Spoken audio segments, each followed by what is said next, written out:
السلام عليكم ورحمة الله وبركاته. اللهم صل وسلم وبارك على سيدنا محمد وعلى آله وصحبه أجمعين صلى الله عليه وسلم.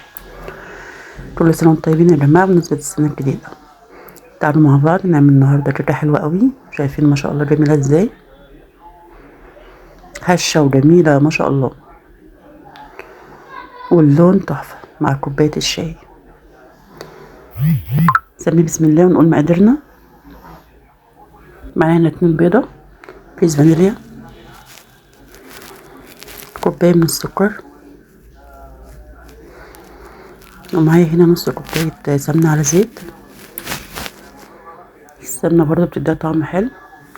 ومعايا كمان كوباية من المية، عاملينها بطريقة بسيطة يا جماعة وسهلة قوي. هنا بقى هنخل الدقيق 3 كوبايات من الدقيق، وعليهم رشة من الملح، وكيس كيك شيف بالبرتقال برضه.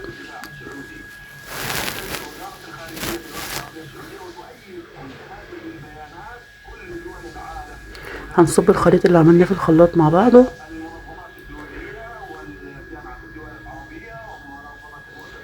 احنا هنا تقريبا حطينا كيسين بيكنج باودر، مش واحد، زودت واحد كمان عشان يكون الكيكه مظبوطه وحلوه.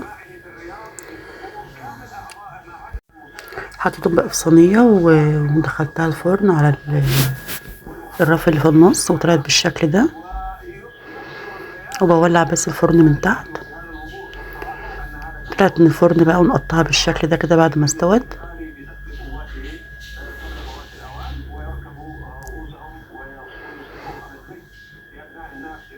طريقة سهلة وبسيطة وأي حد يقدر يعملها.